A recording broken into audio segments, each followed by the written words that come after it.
On va peut-être changer, non? Moins de 10, c'est pas vraiment de votre âge. Ça vous a pas paru un petit peu bizarre, le garçon qui embrassait toutes les filles, là? On avait pas mal de copines, non? Ouais, tu te laisserais, toi, attraper par les cheveux comme il faisait? Bah non, jamais de la vie. Je sais pas, tous les garçons qui applaudissent autour, c'est franchement... au secours. Les images choquantes, on doit les éviter, sinon il faut en parler. Pourquoi, à ton avis? Face aux écrans, soyons vigilants. C'est trop grave. Retrouvez-nous sur jeunepublic.csa.fr. Vous présente Libre Écho.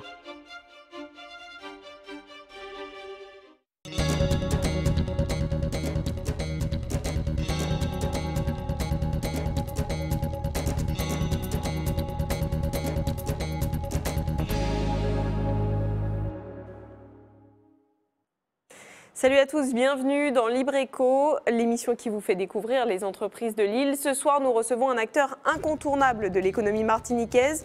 Le port est devenu grand port maritime en 2013 suite à la réforme portuaire. Il a entrepris une politique de modernisation pour développer les flux commerciaux, les flux de passagers et développer des activités créatrices de richesse. Dans notre bon plan, nous ferons quelques emplettes dans une boutique réservée aux femmes rondes. Elle ne propose que des vêtements grande taille pour mettre vos formes en valeur. Sans oublier notre chiffre sur l'économie martiniquaise. Allez, Libre Écho, c'est parti. Poumon économique de la Martinique, le grand port maritime de Martinique voit transiter chaque année plus de 3 millions de tonnes de marchandises et des milliers de croisiéristes. Il doit aujourd'hui se moderniser pour que la Martinique puisse bénéficier du développement du transport maritime international et notamment de l'élargissement prochain du canal de Panama. Pour cela, notre port a changé de statut en 2013 dans le cadre d'une réforme portuaire. Alors, qu'est-ce qui a ou qu'est-ce qui va changer? Réponse avec Thomas Turard et François Brigitte.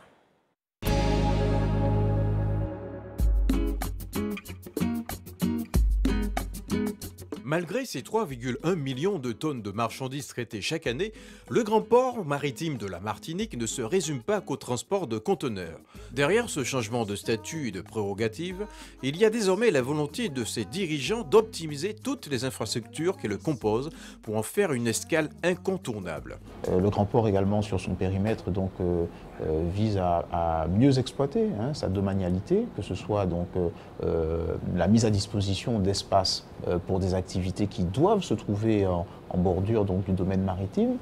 Je pense notamment à un outil remarquable que nous avons, qui est le bassin de Radouble, que nous venons justement de réattribuer en exploitation.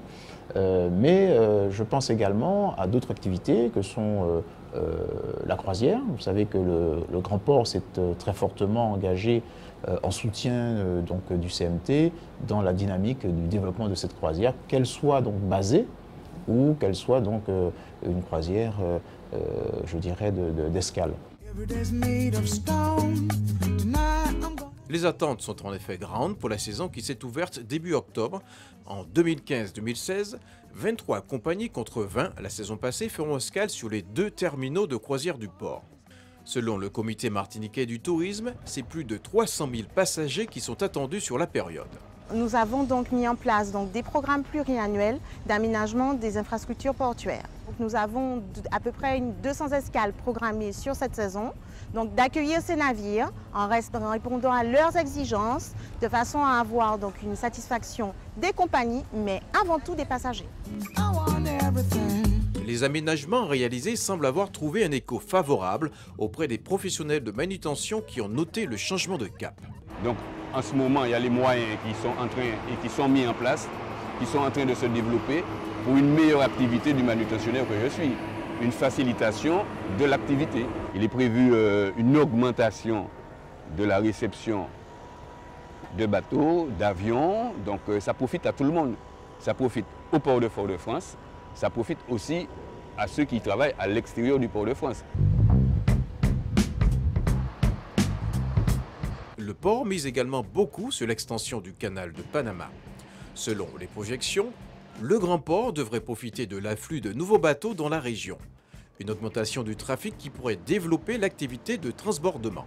Le transbordement étant le fait de transférer d'un bateau à un autre de la marchandise pour la transporter vers d'autres destinations. Ce transbordement permet le développement à la fois sur le port d'activités, mais également un arrière-port d'activités à création de valeur ajoutée. L'idée, c'est de pouvoir installer sur le domaine du grand port des activités de logistique notamment, et pourquoi pas de transformation. L'idée étant que la position avantageuse du port de la Martinique dans l'arc antillais nous permet d'être à la fois un point de réception de marchandises, de matières premières, et ensuite un point de diffusion de matières transformées vers le reste de la Caraïbe. Pour anticiper ce développement d'activité, le Grand Port réalise des travaux pour agrandir la zone de terre-plein de la Pointe des Grives. Nous avons un projet d'extension de 3 hectares donc, sur la zone de terre-plein. L'objectif derrière, c'est d'améliorer nos conditions d'exploitation et en même temps bénéficier donc, de surfaces supplémentaires pour justement accueillir d'autres lignes et pouvoir justement accueillir des trafics supplémentaires. Le port est en pleine mutation. Plus que jamais, il se veut un outil industriel au service du développement économique de la Martinique. Pour atteindre ses objectifs, c'est plus de 100 millions d'euros qui sont investis entre 2014 et 2018. Et le président du directoire du Grand Port maritime de Fort-de-France, Jean-Rémy Villageois, est avec nous. Bonsoir. Bonsoir.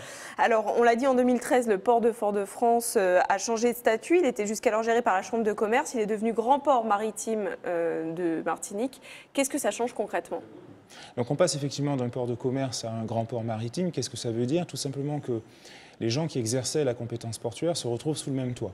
Les gens qui venaient de la CCI ou de la DEAL se retrouvent aujourd'hui logés sous le même toit pour servir la Martinique. Donc on devient grand port maritime de la Martinique au service de l'intérêt général. C'est ça qui évolue. Alors l'enjeu est important parce qu'il s'agit d'inscrire ni plus ni moins la Martinique dans la dynamique de développement du trafic maritime mondial qui a lieu en ce moment et notamment de bénéficier de l'ouverture du 3e jeu d'écluse du canal de Panama qui aura lieu en avril prochain. Rappelons-le, le canal de Panama voit transiter chaque année 5% des flux commerciaux maritimes de la planète et cela devrait encore augmenter. Comment être sûr que la Martinique devienne une escale de choix pour les bateaux qui vont traverser la Caraïbe? Donc effectivement, la Martinique est au cœur d'une région qui est en mutation. La Caraïbe voit passer de nombreux navires et on a des évolutions fortes du trafic maritime au niveau international, mais surtout au niveau caribéen. Et ça va s'accélérer avec l'ouverture du canal de Panama.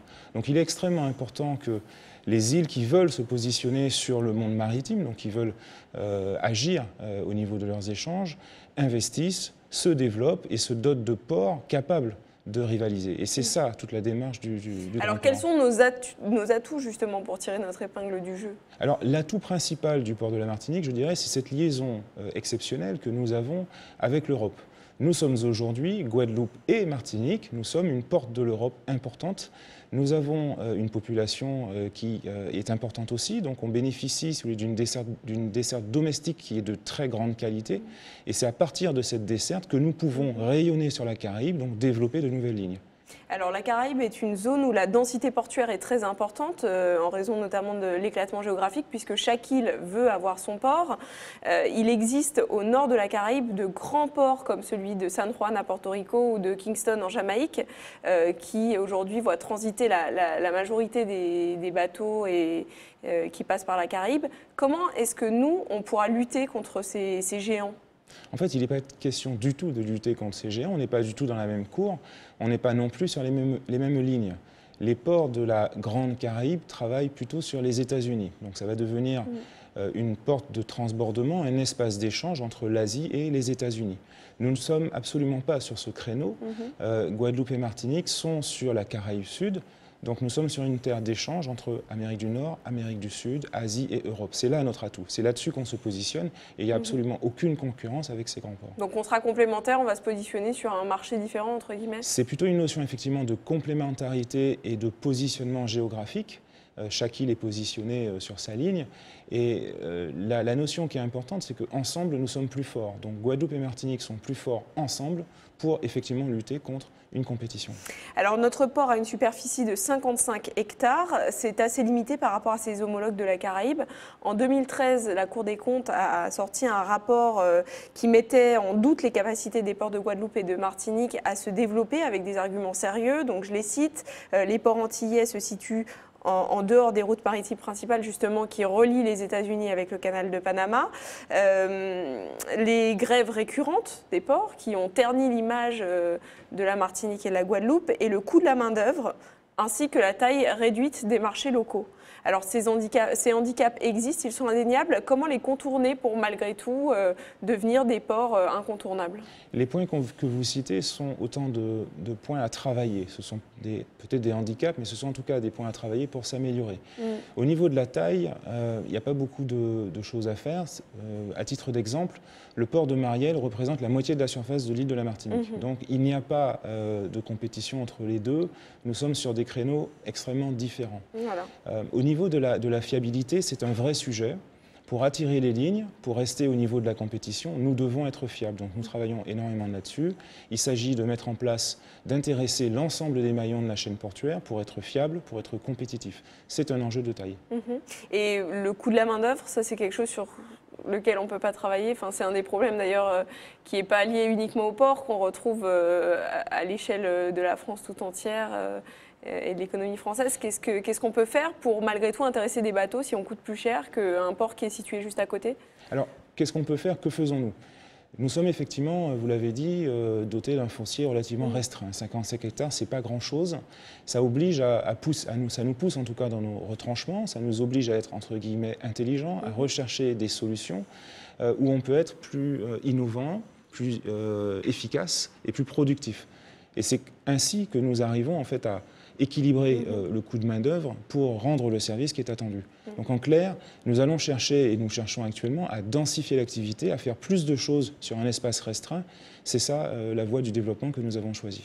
Alors, autre spécificité de notre port, aujourd'hui, les flux sont dominés par de l'importation qui représente près de 3/4 des flux, avec une compagnie de transport, la CMA-CGM, qui est seule à opérer. Comment diversifier les flux et devenir un vrai lieu de transbordement où la marchandise peut repartir vers d'autres îles de la Caraïbe ou vers l'Amérique latine, comme vous le disiez tout à l'heure? Alors, c'est un point très intéressant. Effectivement, l'idée reçue ici et ailleurs, c'est que nous sommes un port d'importation et on traite des containers. Quand on regarde la question d'un peu plus près, ce n'est pas tout à fait ça. La Martinique a un trafic très équilibré. En fait, nous avons un trafic qui est extrêmement varié. Nous traitons de tous les trafics, du pétrole, de l'énergie, des containers, des vracs, des voitures, du blé. Et nous exportons aussi beaucoup. La Martinique est l'un des ports les plus équilibrés entre import et export. Donc il faut tordre un peu l'idée, cette idée reçue. Mais on exporte beaucoup, notamment grâce au pétrole de la Sahara, qu'on exporte vers la Guyane et la Guadeloupe. Nous exportons, effectivement, nous sommes d'abord un port pétrolier, c'est la moitié de nos trafics, mais nous exportons aussi de la banane, 200 000 tonnes, nous exportons du rhum, nous exportons des déchets, nous exportons un certain nombre de choses. Donc la Martinique est déjà équilibrée. Et c'est ce que je disais, c'est cette qualité de desserte que nous avons.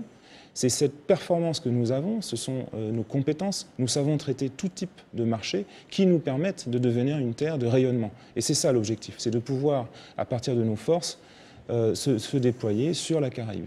Le grand port maritime de Martinique, aujourd'hui, c'est 3,1 millions de tonnes de marchandises et plus de 100 000 conteneurs par an. Quel est l'objectif à terme avec le développement du port? Alors, bon an, mal an, le trafic, on va dire, domestique de l'île, import-export, qui est relativement équilibré, tourne autour de 150 000 EVP. EVP, ce sont les équivalents 20 pieds, 100 000 containers, à peu près 150 000 EVP. Nous avons engagé le grand port dans une série de développements commerciaux, ce qui fait qu'en fin 2014, nous sommes montés à 170 000 EVP, ce qui est très important, une croissance de 20%, c'est assez rare dans le domaine portuaire. Donc nous avons démontré que la Martinique savait traiter des développements. Il s'agit aujourd'hui de pérenniser ces développements. Donc l'objectif à terme, c'est d'être autour de 220 000, 230 000 équivalents 20 pieds, ce qui représente un saut par rapport à ce qui se faisait les dernières années, un saut important, mais un saut réalisable.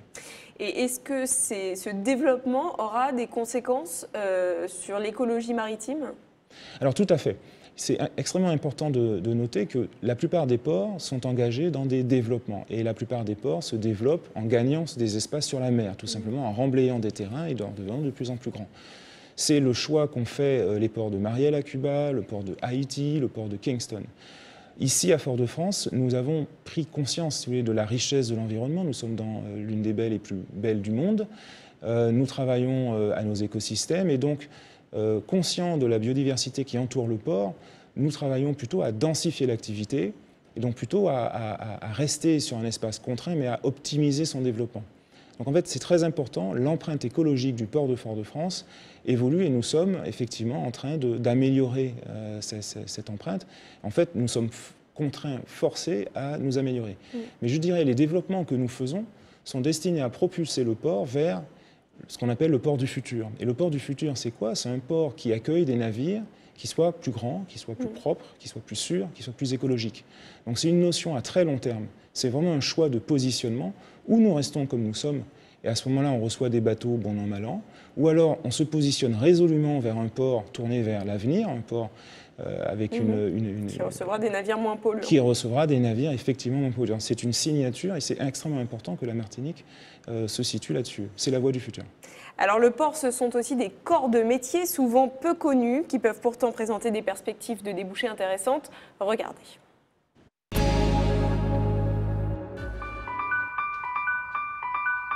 Au dernier étage de ce bâtiment de la capitainerie dominant les quais de Tourelle, ils se relèvent tous les jours pour assurer le bon déroulement des escales et la régulation du trafic. Ils exercent également un rôle de police pour veiller au respect du code de la navigation. Ils sont les officiers de port. On est issus systématiquement du monde maritime. Les conditions nécessaires sont des brevets de navigation et un temps de navigation. Ça, ce sont les conditions nécessaires à l'accès au concours. L'officier de quart, Ronan, passionné, invite les Martiniquais à se tourner vers ce métier mal connu et pourtant essentiel au fonctionnement d'un port. C'est une seconde carrière intéressante pour les personnels navigants. On sait qu'il y a des Martiniquais qui naviguent. Ils doivent savoir qu'ils peuvent y prétendre. Voilà. Direction la Pointe des Griffes maintenant. Ici, sur le terre-plein, c'est le domaine des portiqueurs. Au nombre de 20, ils sont perchés à plus de 40 mètres de hauteur dans des cabines mobiles pour réaliser avec l'aide des dockers le chargement et le déchargement des conteneurs. Un travail exigeant physiquement, mais aussi techniquement. Ce sont des agents qui sont à la fois en exploitation conduite et qui, pendant les heures où nous n'avons pas de navire, font de la maintenance sur nos outillages. Les portiqueurs aujourd'hui, ce sont des agents de niveau Bac+2. Pourquoi? Parce que ce sont des gens qui doivent être formés dans le domaine de la mécanique, ou de l'électricité, ou de l'automatisme, par rapport justement aux opérations de maintenance que nous effectuons sur ces mêmes outillages.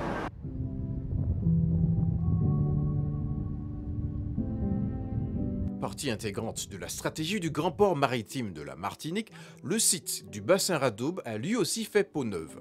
Depuis janvier 2015, l'entreprise ENA, l'entreprise nouvelle antillaise, s'est vue octroyer la gestion du chantier naval. 3 entreprises se sont associées pour assurer la gestion du bassin, les opérations de chaudronnerie, de mécanique, de maîtrise d'œuvre, ainsi que le carénage et la peinture. On souhaite renforcer nos domaines d'activité qui sont plus la mécanique, la motorisation, qui feront qu'on sera une escale, je dirais, presque obligatoire sur la Martinique parce qu'on a la concurrence des autres bassins avec des coûts de main-d'œuvre qui sont bien inférieurs aux nôtres, où ils savent faire de la chaudronnerie et où ils savent faire du carénage.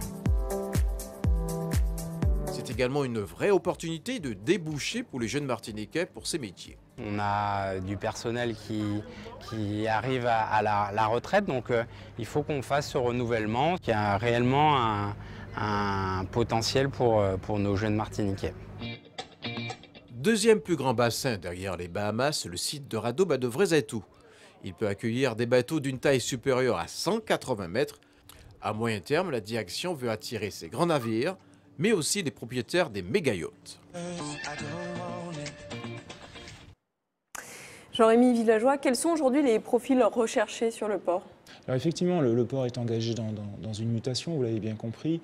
On va se développer sur l'énergie, on va se développer sur l'industrie et on va renforcer notre périmètre, que ce soit sur la croisière ou l'activité marchandise. Donc effectivement, des compétences assez variées, techniques, Tout d'abord, nous sommes vraiment sur un domaine technique et logistique. Donc voilà un peu les profils que nous allons chercher. Alors vous parlez de la croisière, c'est effectivement l'un de vos axes de développement majeurs. Sur la saison 2014-2015, le nombre de passagers a augmenté de 62% par rapport à la saison précédente.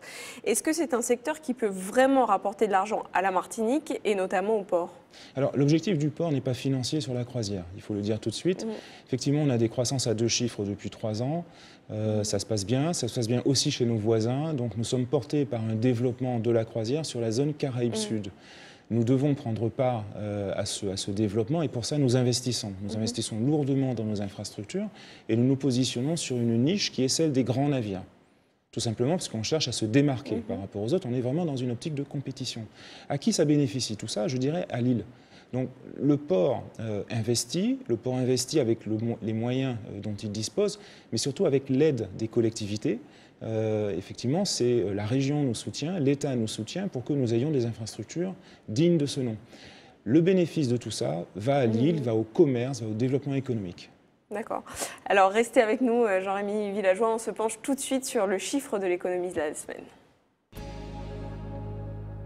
193 000 tonnes, c'est la production de bananes en Martinique en 2014. Ce chiffre est en progression d'environ 20% sur celui de 2013 qui s'élevait à 159 000 tonnes et correspond à un chiffre d'affaires de 170 millions d'euros. Cet exercice 2014 est qualifié par les responsables de Banamart d'honorable et correct. En 2015, la production devrait se situer entre 195 000 et 200 000 tonnes malgré une petite période de sécheresse entre avril et la mi-juin qui a sans doute occasionné une perte de tonnage. Les femmes rondes peuvent aussi être élégantes. Des boutiques spécialisées dans les grandes tailles se développent pour leur permettre de se mettre en valeur et de laisser les complexes au placard. C'est notre bon plan de la semaine et c'est signé Ronan Bonnec et François Brigitte.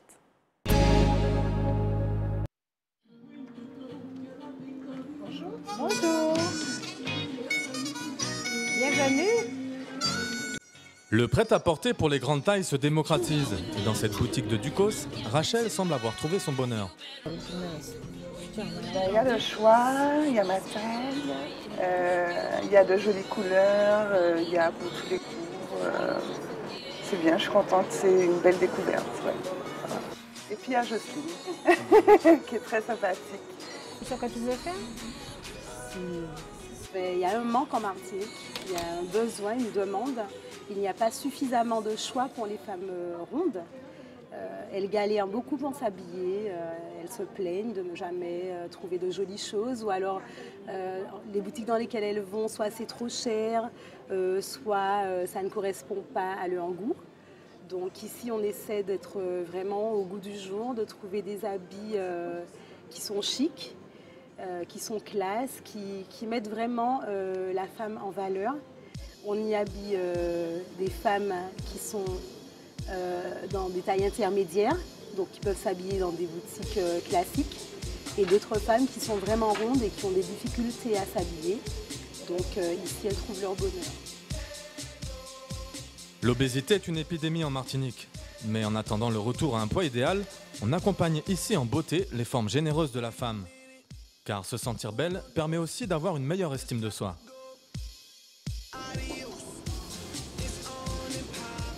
Bien sûr, on n'encourage pas le fait d'avoir des problèmes de poids. Mais en attendant de perdre les kilos, il faut être belle tous les jours pour aller travailler, pour sortir, pour garder sa dignité et se sentir bien dans sa peau.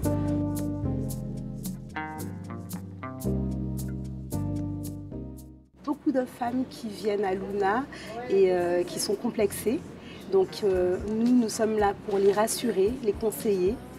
Les encourager, parce qu'il y en a qui veulent perdre du poids, il y en a pour qui c'est plus dur parce que c'est à la suite de maladies ou de grossesse qu'elles ont pris du poids.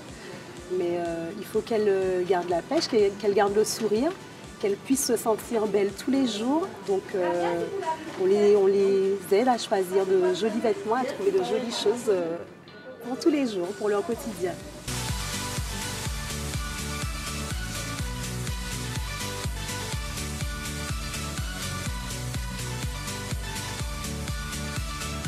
Quand on sort d'ici, on a le sourire. On sort d'ici avec le smile. Voilà. Jean-Rémy Villageois, on se retrouve pour un mot de conclusion. Quel sera le visage du grand port de Martinique dans 5 ans? Alors, le port de demain, c'est le port auquel on travaille aujourd'hui. Donc, demain, c'est aujourd'hui. Hein, on est déjà dans ces dynamiques-là. C'est de bien comprendre ce qui va se passer autour de nous et de se positionner de la meilleure façon possible. Donc, le port de demain, pour moi, c'est un port qui va accueillir des navires de plus grande taille, des navires qui soient plus efficaces, un port qui prenne sa place dans un écosystème qui est extrêmement riche, hein, qui a une biodiversité très intéressante. Donc un port qui trouve son équilibre, je dirais, entre développement économique, entre développement durable, entre exigences, attentes, souhaits, rêves. Donc c'est ça le port de demain. Merci d'avoir été avec nous. Avant de vous quitter, je vous laisse découvrir l'agenda Contact Entreprise de cette semaine.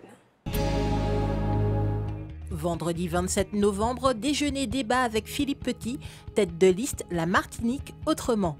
Jeudi 3 décembre, déjeuner-débat avec Michel Durand, directeur régional d'EDF. Dimanche 20 décembre, course du souvenir. Départ 7 heures du Morne Rouge, plus de 14 équipes d'entreprises au départ. Ça y est, Libreco, c'est fini pour ce soir. On se retrouve la semaine prochaine pour découvrir une nouvelle entreprise. D'ici là, passez une excellente semaine sur ATV.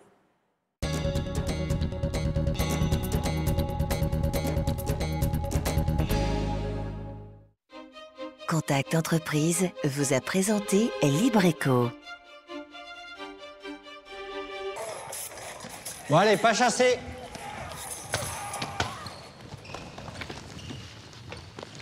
Tu regardes quoi là? C'est une série, ça, mon frère. Oh là là, c'est gore. Moins de 16 ans quand même. Tu sais, moi j'ai beau savoir que c'est des effets spéciaux, ça me fait bien flipper. Ah bon? Ah ouais. Pas toi? Ouais, c'est chaud. Les images violentes, on doit les éviter, sinon il faut en parler. Vas-y, raconte. Face aux écrans, soyons vigilants.